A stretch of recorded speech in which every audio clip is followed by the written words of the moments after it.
ഈ ക്ലാസ്സിൽ നമ്മൾ പഠിക്കാൻ പോകുന്നത് ഡയമെൻഷണൽ അനാലിസിസിൻ്റെ മൂന്നാമത്തെ യൂസാണ്. മൂന്നാമത്തെ use to derive a physical equation, ഒരു ഭൗതിക സമവാക്യം രൂപീകരിക്കാൻ. ഡയമെൻഷൻസ് ഉപയോഗിച്ചുകൊണ്ട് വിവിധ ഫിസിക്കൽ ക്വാണ്ടിറ്റികൾ തമ്മിലുള്ള ബന്ധം രൂപീകരിക്കുകയാണ് നമ്മൾ ചെയ്യുന്നത്.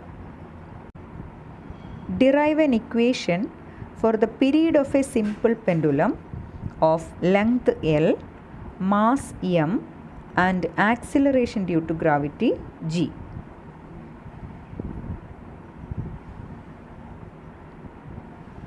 L നീളവും m മാസും g ഗ്രാവിറ്റി കൊണ്ടുള്ള ത്വരണവുമുള്ള ഒരു സിമ്പിൾ പെൻഡുലത്തിൻ്റെ പീരീഡ് കണക്കാക്കാനുള്ള സമവാക്യം രൂപീകരിക്കുക.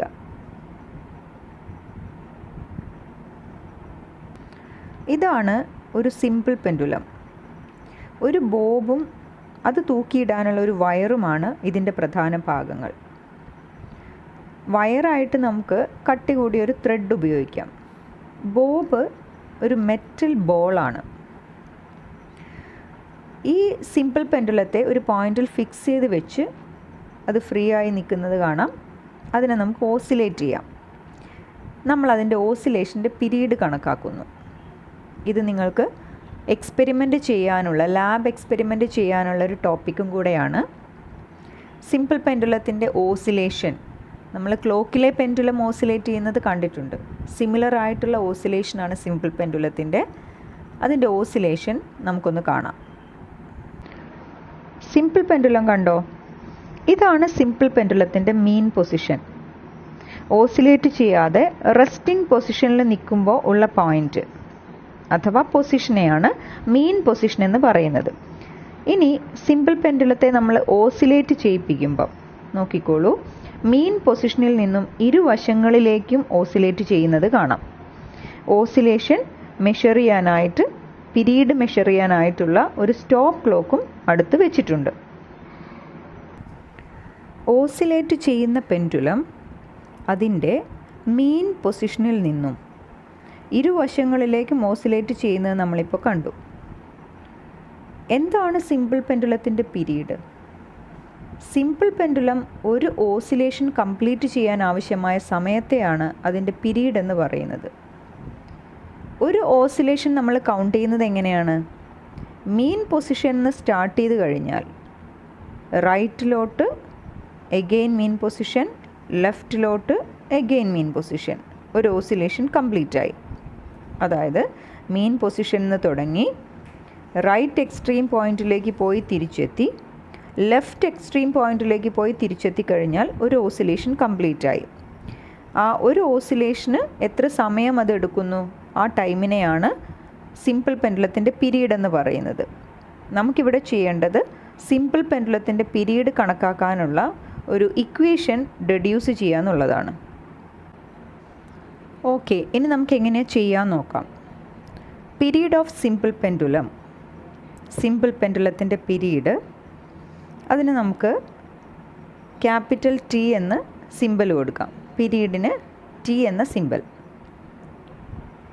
പ്രപ്പോർഷണൽ ടു, അതായത് നമ്മൾ ടി എന്ന് പറയുന്ന സിമ്പിൾ പെൻഡുലത്തിൻ്റെ പീരീഡിനെ സ്വാധീനിക്കാവുന്ന ഘടകങ്ങൾ, ഫിസിക്കൽ ക്വാണ്ടിറ്റീസ് ഏതൊക്കെയാണെന്നാണ് നമുക്കിവിടെ എഴുതേണ്ടത്.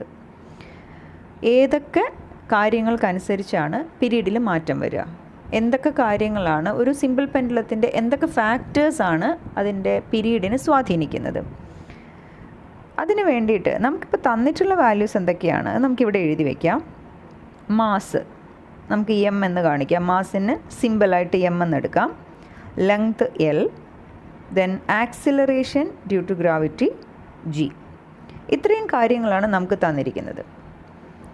ഒരു ഇക്വേഷൻ ഡിറൈവ് ചെയ്യണമെന്നുണ്ടെങ്കിൽ ആ ഫിസിക്കൽ ക്വാണ്ടിറ്റി സ്വാധീനിക്കപ്പെടാവുന്ന ഘടകങ്ങൾ ഏതൊക്കെയാണെന്ന് നമുക്കൊരു ബേസിക് നോളജ് ഉണ്ടായിരിക്കണം. നമുക്ക് ആ ടോപ്പിക് അറിയണം. എന്താണ് ആ ഫിസിക്കൽ ക്വാണ്ടിറ്റി, എന്താണ് അത്, എന്തൊക്കെ കാര്യങ്ങളെ ഡിപ്പെൻഡ് ചെയ്തേക്കാം എന്നുള്ള ഒരു ചെറിയൊരു ഊഹം നമുക്കുണ്ടായിരിക്കണം. പക്ഷേ ഒരു എക്സാം പോയിൻ്റ് ഓഫ് വ്യൂവിൽ നോക്കുമ്പം നമുക്ക് ഈ തന്നിട്ടുള്ള വാല്യൂസ്, അതായത് mass, length, acceleration due to gravity, ഈ 3 ഘടകങ്ങൾ സിമ്പിൾ പെൻഡുലത്തിൻ്റെ പീരീഡിനെ സ്വാധീനിച്ചേക്കാം എന്നുള്ള ഒരു ഗസ്സിങ്ങിൽ നമ്മൾ സ്റ്റാർട്ട് ചെയ്യാണ്. എപ്പോഴും നിങ്ങൾ ചെയ്യുമ്പം നിങ്ങൾക്ക് ക്വസ്റ്റ്യനിൽ ആ ഫാക്ടേഴ്സുമായിട്ട് ബന്ധപ്പെടുന്ന ഘടകങ്ങൾ തന്നിട്ടുണ്ടാവും. ആ ഘടകങ്ങളെ അതിൻ്റെ ഡിപ്പെൻഡിങ് ഫാക്ടേഴ്സായിട്ട് എടുത്തുകൊണ്ട് നമുക്ക് ആ ഇക്വേഷൻ സ്റ്റാർട്ട് ചെയ്യാം. ഇനി നമ്മൾ എടുക്കുന്ന ഫാക്ടേഴ്സിൽ ഏതെങ്കിലും ഒന്ന് തെറ്റാണ്, അതായത് നമ്മൾ ഗസ് ചെയ്ത് തെറ്റിപ്പോയി എന്ന് വിചാരിക്കാം. അങ്ങനെയാണെങ്കിൽ തന്നെ നമ്മൾ ഈ ഡയമെൻഷണൽ അനാലിസിസ് ചെയ്തു വരുമ്പം ആ ഫാക്ടർ ഓട്ടോമാറ്റിക്കലി നമ്മുടെ വാല്യൂന്ന്, നമ്മുടെ ഇക്വേഷന് ഡിലീറ്റ് ആയി പോകും. അപ്പോൾ ഇത് ചെയ്തു വരുമ്പം അത് എങ്ങനെയാണ് വരുന്നതെന്നുള്ളത് വഴിയെ പറയാം. ഓക്കെ, അപ്പോൾ നമ്മൾ സിമ്പിൾ പെൻഡുലത്തിൻ്റെ പീരീഡ് ഡിപ്പെൻഡ് ചെയ്യുന്ന ഫാക്ടേഴ്സായി എടുക്കുന്നത് ഈ 3 ഘടകങ്ങളാണ്: മാസ്, ലെങ്ത്, ഗ്രാവിറ്റേഷണൽ ആക്സിലറേഷൻ. അത് നമുക്കിവിടെ എഴുതാം. നമുക്ക് ആദ്യം ഇവിടെ മാസിൻ്റെ വാല്യൂ കൊടുക്കാം, m റേസ് ടു x. എന്തിനാണ് ഞാനിവിടെ എമ്മിന് ഒരു x പവർ കൊടുത്തിരിക്കുന്നതെന്ന് മനസ്സിലായോ? അതായത് നമ്മൾ പല ഇക്വേഷൻസും കണ്ടിട്ടുണ്ട്. ഒരു എക്സാമ്പിളായിട്ട് പറയാം. ഒരു സ്ഫിയറിൻ്റെ വോളിയം, ഒരു ഗോളത്തിൻ്റെ വ്യാപ്തം കാണാനുള്ള ഇക്വേഷൻ എന്താണ്? v is equal to 4/3 pi r cube. അതിൽ നോക്കിയാൽ അറിയാം, സ്ഫിയറിൻ്റെ വോളിയം സ്ഫിയറിൻ്റെ റേഡിയസിനെ ഡിപ്പെൻഡ് ചെയ്യുന്നുണ്ട് അല്ലേ? റേഡിയസ് മാറുന്നതിനനുസരിച്ച് സ്ഫിയറിൻ്റെ വ്യാപ്തവും മാറും, അത് നമുക്കറിയാം. പക്ഷേ എന്ന് വെച്ച് r എന്നല്ല ഇവിടെ വന്നിരിക്കുന്നത്, r³ എന്നാണ്. കണ്ടോ, അവിടെ ഒരു പവർ വന്നിട്ടുണ്ട്, 3 ആണ് പവർ. മറ്റൊരു ഇക്വേഷൻ എഴുതി കാണിക്കാം. ഒരു സർക്കിളിൻ്റെ, ഒരു വൃത്തത്തിൻ്റെ ഏരിയ, സർക്കിളിൻ്റെ ഏരിയ എന്താ വരിക? സർക്കിളിൻ്റെ area A is equal to pi r² അല്ലേ? ഇവിടെ ഏരിയ എന്ന വാല്യൂ റേഡിയസിനെ ഡിപ്പെൻഡ് ചെയ്യുന്നുണ്ട്. പക്ഷേ r എന്നല്ല അവിടെ വന്നിരിക്കുന്നത്, r² എന്നാണ്. അവിടെയും ഒരു പവർ വന്നിട്ടുണ്ട്. പക്ഷേ നേരത്തെ വന്ന പവർ 3 ആണ്, ഇപ്പോൾ വന്നിരിക്കുന്ന പവർ എന്താണ്? 2 ആണ്. ഇനി ഒരു സിലിണ്ടറിൻ്റെ വോളിയം കാണാനുള്ള ഇക്വേഷൻ നോക്കൂ. v is equal to pi r²L. സിലിണ്ടറിൻ്റെ വോളിയം 2 ഫാക്ടേഴ്സിനെ ഡിപ്പെൻഡ് ചെയ്യുന്നുണ്ട്. നോക്കൂ, സിലിണ്ടറിൻ്റെ റേഡിയസിനെയും അതുപോലെ അതിൻ്റെ ലെങ്തിനെയും. അത് രണ്ടും വന്നിരിക്കുന്ന നോക്കുക. ഒന്ന് സ്ക്വയർ ഫോമിലാണ് വന്നിരിക്കുന്നത്, അതായത് ഒരു വാല്യൂവിന് r-ന് 2 എന്ന പവർ വന്നിട്ടുണ്ട്, പക്ഷേ L പവർ ഇല്ലാതെയാണ് വന്നിരിക്കുന്നത്. ഇതേ രീതിയിൽ ഒരു ഇക്വേഷനിൽ നമ്മളിപ്പം ഇവിടെ പീരീഡിൻ്റെ ഇക്വേഷൻ എഴുതുമ്പം അതിൽ വരാൻ പോകുന്ന ഫാക്ടേഴ്സിൻ്റെ ഏതൊക്കെ പവറാണ് വരിക എന്ന് നമുക്കറിയില്ല. ചിലപ്പോൾ പവറൊന്നും ഇല്ലാതെ ഇങ്ങനെ വരാം, അല്ലെങ്കിൽ 2ഓ 3ഓ ഒക്കെ പവറായിട്ട് വരാം. അത് നമുക്കറിയില്ല. അതാണ് നമുക്കിവിടെ കണ്ടുപിടിക്കേണ്ടത്. അതുകൊണ്ട് തന്നെ നമ്മൾ സ്റ്റാർട്ട് ചെയ്യുമ്പം നമ്മളൊരു അൺനോൺ വാല്യൂ ഓഫ് പവർ അവിടെ കൊടുക്കണം. ആ അൺനോൺ പവറാണ് നമുക്ക് ഈ ഒരു ഡയമെൻഷണൽ അനാലിസിസിലൂടെ കണ്ടെത്താനുള്ളത്. അപ്പോൾ ആ രീതിയിൽ നമുക്കിനി ലെങ്തിൻ്റെയും ഗ്രാവിറ്റേഷണൽ ആക്സിലറേഷൻ്റെയും ഒക്കെ വാല്യൂസ് ഇവിടെ ചേർക്കണം. m⁻⁴ കഴിഞ്ഞാൽ പിന്നെ നമുക്ക് ചേർക്കേണ്ട ഏതാണ്? ലെങ്ത് ചേർക്കണം അല്ലേ? L. അപ്പോൾ അതിനൊരു പവർ കൊടുക്കണ്ടേ? L⁻⁴. ഓക്കെ, ദെൻ അടുത്തത് g ആണ്, g⁻Z. അപ്പം നമ്മളിവിടെ എന്തെഴുതി? ടിയെ സ്വാധീനിച്ചേക്കാം എന്ന് നമ്മൾ ഗസ് ചെയ്യണ 3 ഫാക്ടേഴ്സാണ് സിമ്പിൾ പെൻഡുലത്തിൻ്റെ മാസ്, ലെങ്ത്, പിന്നെ ഗ്രാവിറ്റേഷണൽ ആക്സിലറേഷൻ എന്നിവ. അപ്പോൾ അതിൻ്റെ പവർ ഏത് രീതിയിലാണ് വരുന്നതെന്ന് നമുക്കറിയാത്തതുകൊണ്ട് നമ്മൾ 3 അൺനോൺ പവേഴ്സ് കൊടുത്തിട്ടുണ്ട്. ഇനി നമുക്ക് ഈ എക്സിൻ്റെയും വൈയുടെയും സെഡിൻ്റെയും ഒക്കെ വാല്യൂസ് കണ്ടുപിടിക്കണം. ഇത് പക്ഷേ ഇക്വേഷൻ അല്ലല്ലോ, ഇതൊരു ബന്ധമല്ലേ. നമുക്ക് വേണ്ടത് ഇക്വേഷനാണല്ലോ. അപ്പോൾ ഈ ഒരു ബന്ധത്തെ നമ്മൾ ഇക്വേഷനിലേക്ക് മാറ്റാൻ പോവുകയാണ്. സോ T = അപ്പോൾ പ്രൊപ്പോർഷണാലിറ്റി ചിഹ്നം മാറ്റിയിട്ട് ഈക്വൽ സൈൻ ചേർക്കുമ്പം ഈ വാല്യൂവിൽ വ്യത്യാസം വരാതിരിക്കാൻ വേണ്ടിയിട്ട് നമ്മളിവിടെ ഒരു കോൺസ്റ്റൻറ്റ് ചേർക്കണം. ഈ കോൺസ്റ്റൻറ്റിന് നമ്മൾ വിളിക്കുന്ന പേര് പ്രൊപ്പോർഷണാലിറ്റി കോൺസ്റ്റൻ്റ് എന്നാണ്. പ്രൊപ്പോർഷണാലിറ്റി ചിഹ്നം മാറ്റിയിട്ട് ഈക്വൽ സൈൻ ചേർക്കുമ്പം ഇടുന്ന കോൺസ്റ്റൻറ്റിനെയാണ് പ്രൊപ്പോർഷണാലിറ്റി കോൺസ്റ്റൻ്റ് എന്ന് പറയാം. ഇനി അത് കഴിഞ്ഞാൽ പിന്നെ നമ്മൾ നേരത്തെ എഴുതിയ വാല്യൂസൊക്കെ എഴുതാം. m raised to x, l raised to y and g raised to z. ഇനി നമുക്ക് ഓക്കെ, ഇതിന് നമുക്ക് ഇക്വേഷൻ നമ്പർ 1 എന്ന് കൊടുക്കാം. ഇതാണ് നമ്മുടെ ഇക്വേഷൻ. ഇനി ഈ ഇക്വേഷനിൽ എക്സിൻ്റെയും വൈയുടെയും സെഡിൻ്റെയും വാല്യൂസ് കണ്ടുപിടിച്ച് കഴിഞ്ഞാൽ നമ്മൾ ഉദ്ദേശിച്ച കാര്യമായി. അപ്പോൾ അത് കണ്ടുപിടിക്കാൻ വേണ്ടിയിട്ടാണ് നമ്മൾ ഡയമെൻഷൻസ് യൂസ് ചെയ്യുന്നത്. അതുകൊണ്ട് നമ്മൾ ഈ എഴുതിയിരിക്കുന്ന ഓരോ ഫിസിക്കൽ ക്വാണ്ടിറ്റീസിൻ്റെയും ഡയമെൻഷൻസ് ഉപയോഗിച്ച് വേണം നമുക്കത് കണ്ടുപിടിക്കാൻ. അപ്പോൾ ഇനി അടുത്തതായിട്ട് നമുക്ക് ഇവയുടെയൊക്കെ ഡയമെൻഷൻസ് എഴുതാം. നമ്മളിവിടെ കെ എന്താണെന്നാണ് പറഞ്ഞത്, അത് നമുക്കൊന്ന് സൈഡിൽ എഴുതി വയ്ക്കാം. കെ എന്ന് പറഞ്ഞാൽ പ്രപ്പോർഷണാലിറ്റി കോൺസ്റ്റൻറ്റ്. ഇനി നമുക്ക് ഡയമെൻഷൻസ് കൊടുക്കാം. അപ്ലൈയിങ് ഡയമെൻഷൻസ് നൽകുന്നു. ഇതിൽ ഓരോ ഫിസിക്കൽ ക്വാണ്ടിറ്റിയുടെയും ഡയമെൻഷൻ നമ്മളിവിടെ എഴുതാൻ പോവുകയാണ്. ആദ്യം ടി അല്ലേ, ടി എന്ന് പറഞ്ഞാൽ പീരീഡാണ്. പീരീഡ് എന്താണെന്ന് നമ്മൾ പറഞ്ഞു. ഒരു ഓസിലേഷന് വേണ്ടി എടുക്കുന്ന സമയത്തെയാണ് പീരീഡ് എന്ന് പറയുക. അപ്പോൾ ഫിസിക്കൽ ക്വാണ്ടിറ്റി സമയം അഥവാ ടൈമാണ്. ടൈമിൻ്റെ ഡയമെൻഷൻ എന്താണ്? ക്യാപിറ്റൽ ടി ആണ് അല്ലേ. T is equal to. ഇനി അടുത്തതായിട്ട് വരുന്നത് കെ ആണ്. അത് പ്രപ്പോർഷണാലിറ്റി കോൺസ്റ്റൻ്റ് അല്ലേ.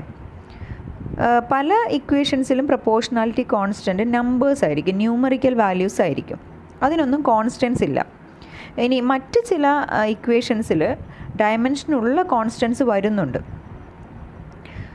അത്തരം ഇക്വേഷൻസ് നമുക്ക് ഈ ഒരു ഡയമെൻഷണൽ മെത്തേഡ് വഴി ഡിറൈവ് ചെയ്യാൻ പറ്റില്ല. അത് അതിൻ്റെ ഒരു ലിമിറ്റേഷനാണ്. അപ്പോൾ ന്യൂമറിക്കൽ വാല്യൂസ് കോൺസ്റ്റൻസ് ആയിട്ട് വരുന്ന, പ്രപ്പോർഷണാലിറ്റി കോൺസ്റ്റൻസ് ആയിട്ട് വരുന്ന ഇക്വേഷൻസ് മാത്രമേ നമുക്ക് ഈ ഡയമെൻഷണൽ മെത്തേഡിലൂടെ ഡിറൈവ് ചെയ്യാൻ പറ്റുള്ളൂ. അതുകൊണ്ട് ഇവിടെ ന്യൂമറിക്കൽ വാല്യൂ ആണല്ലോ നമ്മൾ ഡിറൈവ് ചെയ്യുന്ന ഇക്വേഷനിൽ. ന്യൂമറിക്കൽസിനൊന്നും ഡയമെൻഷൻസ് ഇല്ല. ഓക്കെ, അപ്പോൾ അത് നമുക്കിവിടെ എഴുതേണ്ട ആവശ്യമില്ല. നമ്മൾ ഡയമെൻഷൻസ് മാത്രമാണ് എഴുതുന്നത്. ഈ കോൺസ്റ്റൻറ്റിന് നമ്മൾ ഇവിടെ എഴുതേണ്ട ആവശ്യമില്ല, ഡയമെൻഷൻ ഇല്ലാത്തത് കൊണ്ട്.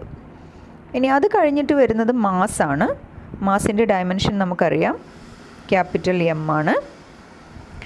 ഇനി മാസിന് ഒരു പവർ നമ്മളിവിടെ കൊടുത്തിട്ടുണ്ടല്ലോ, എക്സ്. ആ പവർ നമ്മൾ അതിൻ്റെ ഡയമെൻഷനും കൊടുക്കണം. So M raise to X. അത് കഴിഞ്ഞാൽ പിന്നെ വരുന്ന ഏതാണ്? എൽ. എൽ എന്ന് പറഞ്ഞാൽ ലെങ്ത് അല്ലേ. സോ ലെങ്ത്തിൻ്റെ ഡയമെൻഷൻ, ലെങ്ത് ഫണ്ടമെൻ്റൽ ക്വാണ്ടിറ്റി അല്ലേ, ലെങ്ത്തിൻ്റെ ഡയമെൻഷൻ ക്യാപിറ്റൽ എൽ. ഇനി ഇവിടെ എന്താണ്? ലെങ്ത്തിനൊരു പവറുണ്ട് വൈ. അതേ പവർ നമ്മൾ ഇവിടെയും കൊടുക്കുക. Okay, then L raise to Y. Then ഇനി വരുന്നത് ജി ആണ്. ജി എന്ന് പറഞ്ഞാൽ എന്താണ്? Acceleration due to gravity. Gravity കൊണ്ടുണ്ടാവുന്ന ആക്സിലറേഷനാണ്. ഫിസിക്കൽ ക്വാണ്ടിറ്റി ഏതാണ്? ആക്സിലറേഷനാണ് അല്ലേ. ആക്സിലറേഷൻ്റെ ഡയമെൻഷൻ എന്താണ്? L T raise to -2. Okay, ഇപ്പം നമ്മൾ എന്തെഴുതി? ആക്സിലറേഷൻ്റെ ഡയമെൻഷൻ എഴുതി. പക്ഷേ ആക്സിലറേഷന് ഒരു പവർ നമ്മൾ കൊടുത്തിട്ടുണ്ട്, സെഡ്. അതുകൊണ്ട് ഈ ആക്സിലറേഷൻ്റെ ഡയമെൻഷനും ആ പവർ കൊടുക്കണം. അപ്പോൾ ഇവിടെ എൽ ടി റേസ് ടു -2 എന്ന് പറഞ്ഞൊരു ഗ്രൂപ്പാണ് ഡയമെൻഷനായിട്ട് വന്നിരിക്കുന്നത്. അതുകൊണ്ട് ഒരു ബ്രാക്കറ്റ് ഇട്ടതിന് ശേഷം ഇസഡ് എന്ന പവർ നമുക്കിവിടെ കൊടുക്കാം. ഇനി എന്താ ചെയ്യേണ്ടത്? ഇനി നമ്മൾ അടുത്ത സ്റ്റെപ്പിൽ ഈ നമ്മൾ എഴുതിയിരിക്കുന്ന ഈ വാല്യൂ എന്തെങ്കിലും എക്സ്പാൻഡ് ചെയ്യാനുണ്ടെങ്കിൽ ഇവിടെ തന്നെ നോക്കൂ, ഒരു ബ്രാക്കറ്റ് ഇട്ടിട്ട് നമ്മളൊരു പവർ കൊടുത്തിട്ടുണ്ട്. അതുകൊണ്ട് ഇതിനെ എക്സ്പാൻഡ് ചെയ്യണ്ടേ. എക്സ്പാൻഡ് ചെയ്യാൻ വേണ്ടിയിട്ട് നമുക്ക് അടുത്ത സ്റ്റെപ്പിലേക്ക് പോവാം. So T is equal to, ആദ്യത്തെ വാല്യൂവിൽ മാറ്റമൊന്നുമില്ല, അതങ്ങനെ തന്നെ എഴുതിയാൽ മതി, എം റേസ് ടു എക്സ്. ഇനി അടുത്ത വാല്യൂവിൽ മാറ്റമൊന്നുമില്ല, കണ്ടോ, അത് എൽ റേസ് ടു വൈ, അതങ്ങനെ തന്നെ എഴുതാം. ദെൻ ഇനി അടുത്തതാണ് ഇവിടെ പവർ, അതായത് നമ്മൾ ഇതിനെ രണ്ടിനെയും പവർ അപ്ലൈ ചെയ്യേണ്ടതുണ്ട്. So L T raise to -2 whole raise to Z. ആദ്യം എല്ലിന് പവർ കൊടുക്കാം, L raise to Z. L raise to 2ഉം സെഡും കൂടെ കൺഫ്യൂഷൻ ആവാതിരിക്കാൻ വേണ്ടി ഞാൻ ഇങ്ങനെയാണ് സെഡ് കൊടുക്കുന്നത്. ദെൻ അടുത്ത എന്താണ്? T raise to -2 whole raise to Z. നേരത്തെ നമ്മൾ പഠിച്ചിട്ടുണ്ട്, ഒരു ബേസും 2 പവറും വരുന്നു, കണ്ടോ. അപ്പോൾ നമ്മൾ ചെയ്യേണ്ടത് എന്താണ്? ബേസ് എഴുതുക, ടി ആണ് ബേസ്. ദെൻ 2 പവേഴ്സ് വരുമ്പോൾ, ബ്രാക്കറ്റിനുള്ളിലും പുറത്തും പവർ വരുമ്പോൾ നമ്മൾ ബ്രാക്കറ്റിൻ്റെ സ്ഥാനത്ത് അതിനെ മൾട്ടിപ്ലൈ ചെയ്യണം, ഇൻറ്റു ചെയ്യണം അല്ലേ. സോ എന്തെഴുതാം? -2 ഇൻറ്റു സെഡ് എന്നല്ലേ വരിക, -2 into Z. That means -2z. ഇപ്പം നമുക്ക് ഇക്വേഷൻ കിട്ടിയിരിക്കുന്നൊന്ന് വായിച്ചു നോക്കൂ. എന്താണ് T is equal to M raise to X L raise to Y L raise to Z T raise to -2z. അതിൽ രണ്ട് സ്ഥലത്തായിട്ട് എൽ വാല്യൂസ് കിടക്കുന്നുണ്ടോ? ഇനി നമുക്കതിനെ കമ്പൈൻ ചെയ്യണം. അടുത്ത സ്റ്റെപ്പിൽ എഴുതുമ്പം T is equal to M raise to X, then ഇവിടെ L raise to Y L raise to Z അല്ലേ, L raise to Y into L raise to Z. രണ്ടിൻ്റെയും ബേസ് സെയിം ആണ്. ഇങ്ങനത്തെ കേസിൽ നമ്മൾ ചെയ്യുന്ന എന്താണ്, ബേസ് എഴുതും. അത് കഴിഞ്ഞിട്ട് പവേഴ്സ് രണ്ടും കൂടെ നമുക്ക് ആഡ് ചെയ്യണം. സോ വൈ പ്ലസ് സെഡ് എന്ന് വരും, വൈ പ്ലസ് സെഡ്. ദെൻ അത് കഴിഞ്ഞിട്ട് വരുന്ന എന്താണ്, T raise to -2z. So T raise to -2z. ഇപ്പോൾ നമ്മുടെ ഇക്വേഷൻ ഇങ്ങനെയല്ലേ ഇരിക്കണത്, ഡയമെൻഷണൽ ഫോമിൽ. അപ്പോൾ അതിൻ്റെ ലെഫ്റ്റ് സൈഡിൽ എൽ എച്ച് എസിൽ നോക്കൂ, ഇവിടെ ടി മാത്രമല്ലേ ഉള്ളൂ. റൈറ്റ് സൈഡിലാണെങ്കിൽ ആർ എച്ച് എസിലാണെങ്കിൽ എം വരുന്നുണ്ട്, എൽ വരുന്നുണ്ട്, ടിയും വരുന്നുണ്ട്. അപ്പോൾ നമുക്കിവിടെ എൽ എച്ച് എസിനെ ചെറുതായിട്ടൊന്ന് മാറ്റാം. എങ്ങനെയാണെന്ന് വെച്ചാൽ M raise to 0 L raise to 0 T എന്നാക്കി മാറ്റുകയാണ്. ഇവിടെ എന്തെങ്കിലും വ്യത്യാസം വന്നോ നോക്കൂ. കാരണം എം റേസ് ടു 0 എന്ന് വെച്ചാൽ എന്താണ്, any quantity raise to 0 equal to 1 ആണ്. അപ്പോൾ ഇവിടെ നോക്കിക്കഴിഞ്ഞാൽ ഇതും 1 ആണ്, ഇതും 1 ആണ്. അപ്പോൾ 1 × 1 × ടി എന്ന് വെച്ചാൽ ടി തന്നെയല്ലേ. ഞാനിവിടെ ചേർക്കാൻ, ഇതൊക്കെ നമ്മളിവിടെ ചേർത്ത് എന്തിനാന്ന് വെച്ച് കഴിഞ്ഞാൽ അപ്പുറത്തുള്ള ഡയമെൻഷൻസ് നമുക്കിവിടെ ഒരു ഡമ്മി ഫോമിൽ കിട്ടാൻ വേണ്ടിയിട്ടാണ്. സോ ഇപ്പുറത്ത് നമ്മൾ എഴുതുന്നു M raise to X, then L raise to Y plus Z and T raise to -2z. Okay, അപ്പോൾ നമ്മൾ ഇനി എന്താ ചെയ്യേണ്ടതെന്ന് വെച്ച് കഴിഞ്ഞാൽ നമുക്കറിയാം, നമുക്ക് കിട്ടേണ്ടത് ഒരു കറക്റ്റ് ഇക്വേഷനാണ്. Principle of homogeneity of dimensions അനുസരിച്ച് ഇക്വേഷനിലെ എല്ലാ ടേംസിൻ്റെയും ഡയമെൻഷൻസ് സെയിം ആയിട്ട് വരണം. അപ്പോൾ ഇവിടെ നമ്മുടെ ഇക്വേഷനിൽ 2 ടേമേ ഉള്ളൂ, എൽ എച്ച് എസിൽ ഒരു ടേം, ദെൻ ആർ എച്ച് എസിൽ ഒരു ടേം അല്ലേ. അതിൻ്റെ ഇടയ്ക്ക് നമ്മുടെ ഫാക്ടേഴ്സിൻ്റെ ഇടയ്ക്ക് പ്ലസ്സോ മൈനസോ അങ്ങനെ 2 ഗ്രൂപ്പുകളായോ ഒന്നും വരുന്നില്ല. അപ്പോൾ ഇവിടെ നോക്കിക്കഴിഞ്ഞാൽ നോക്കൂ, ആർ എച്ച് എസിൽ എമ്മിൻ്റെ പവർ എക്സ് ആണ്, പക്ഷേ എൽ എച്ച് എസിൽ എമ്മിൻ്റെ പവർ 0 ആണ്. അങ്ങനെ വരാൻ പാടില്ല. ഡയമെൻഷൻസ് സെയിം ആയിട്ട് വരണം എന്നുണ്ടെങ്കിൽ എൽ എച്ച് എസിലുള്ള പവർ തന്നെ ആർ എച്ച് എസിലും വരണം, എന്നാൽ മാത്രമേ ആ 2 ഫാക്ടേഴ്സ് സെയിം ആയിട്ട് വരുള്ളൂ. അപ്പോൾ ഇവിടെ എന്താ കിട്ടുക, എക്സിൻ്റെ വാല്യൂ എന്താവണം, 0 ആവണം. കണ്ടോ, ഈ 2 പവേഴ്സിൻ്റെ വാല്യൂ സെയിം ആവണം, എന്നാൽ മാത്രമേ ഈ ഡയമെൻഷൻ ഈക്വലായിട്ട് വരുള്ളൂ. സോ നമുക്ക് കിട്ടുന്നു ഇവിടെ വെച്ചിട്ട് എക്സിൻ്റെ വാല്യൂ 0 ആണ്. ഓക്കെ, ഇനി അടുത്തതായിട്ട് നമ്മൾ നോക്കുന്നത് ടിയുടെ വാല്യൂസാണ്. ടിയുടെ വാല്യൂ ഇവിടെ, ടി ഇവിടെ ഒറ്റയ്ക്കല്ലേ, നോക്കൂ, ടി ഒറ്റയ്ക്ക് നിൽക്കുമ്പം അതിൻ്റെ പവർ എത്രയാണ്, 1 ആണ് അല്ലേ. സാധാരണ നമ്മളത് എഴുതാറില്ലെന്ന് മാത്രം. ഇവിടെ പക്ഷേ ടിയുടെ വാല്യൂ എത്രയാണ്, -2z എന്ന് കാണാം. അപ്പോൾ -2zൻ്റെ വാല്യൂ എത്രയായിട്ട് വരണം, 1 ആയിട്ട് വരണം. അതായത് 2 സൈഡിലും ഈ ഒരു ഡയമെൻഷൻ്റെ പവേഴ്സ് സെയിം ആയിട്ട് വരണം, എന്നാലേ ഡയമെൻഷൻസ് തുല്യമായിട്ട് വരുള്ളൂ. സോ -2zൻ്റെ വാല്യൂ എത്ര വരണം, 1. അത് നമുക്ക് കൊടുക്കാം, -2z ഈക്വൽ ടു 1 ആവണം. അങ്ങനെയാണെങ്കിൽ ഇസെറ്റിൻ്റെ വാല്യൂ എത്രയാണ് വരിക, ഇസെറ്റിനെ ഇവിടെ വയ്ക്കുക. അത് കഴിഞ്ഞിട്ട് കൂടെ ഈ -2 ഇവിടെ പ്രോഡക്റ്റ് ഫോമിലാണ് അല്ലേ, അംശത്തിൽ ഗുണനരൂപത്തിലാണ്, ന്യൂമറേറ്ററിൽ പ്രോഡക്റ്റ് ഫോമിലാണ്. ആ -2നെ നമ്മൾ ആർ എച്ച് എസിലേക്ക് മാറ്റുമ്പം അത് ഡിനോമിനേറ്ററിലേക്ക് വരും, അതായത് 1ൻ്റെ താഴേക്ക്, 1ൻ്റെ ഛേദത്തിലേക്ക് വരും. So Z is equal to 1/-2 അല്ലെങ്കിൽ -1/2. മൈനസ് നമുക്ക് ഛേദത്തിലോ അംശത്തിലോ എവിടെയെങ്കിലും ഒന്ന് കാണിച്ചാൽ മതി. So z equal to -1/2. എന്താ ചെയ്തത്, ഈ -2നെ നമ്മൾ എന്ത് ചെയ്തു, അംശത്തിൽ നിന്ന് ഇങ്ങോട്ട് ആർ എച്ച് എസിലേക്ക് മാറ്റിയപ്പോൾ അത് ഛേദത്തിലേക്ക് വന്നു അല്ലേ. ഇവിടെ ന്യൂമറേറ്റർ ആണ്, ഇപ്പുറത്ത് ഡിനോമിനേറ്ററിലേക്ക് വന്നു. എക്സിൻ്റെ വാല്യൂ കിട്ടി, ഇസെറ്റിൻ്റെ വാല്യൂ കിട്ടി. ഇനി നമുക്ക് എന്താ വേണ്ടത്, വൈയുടെ വാല്യൂ കിട്ടണം. വൈയുടെ വാല്യൂ കിട്ടാൻ വേണ്ടിയിട്ട് നമ്മൾ എന്ത് ചെയ്യും, നമുക്ക് ഇവിടെ ഒരു വര വരയ്ക്കാം അല്ലേ, ഇവിടെ ചെയ്യാം. എന്നിട്ട് സോ ഇനി അടുത്തായിട്ട് നമ്മൾ എടുക്കേണ്ടത് എന്താണ്, ഡയമെൻഷൻ എൽ, ലെങ്തിൻ്റെ ഡയമെൻഷൻ്റെ പവേഴ്സാണ് ഇനി നോക്കേണ്ടത്. ഇവിടെ എല്ലിൻ്റെ പവർ എന്താണ്, വൈ പ്ലസ് സെഡ് ആണ്. ഇവിടെ പക്ഷേ 0 ആണ്. അപ്പോൾ 2 സൈഡിൽ സെയിം ആയിട്ട് വരണ്ടേ. Y plus Z equal to 0 എന്ന് എഴുതണം. So Y plus Z equal to 0. Okay, Y ആണല്ലോ നമുക്ക് കിട്ടേണ്ടത്. വൈ ഇവിടെ തന്നെ ഇരിക്കട്ടെ.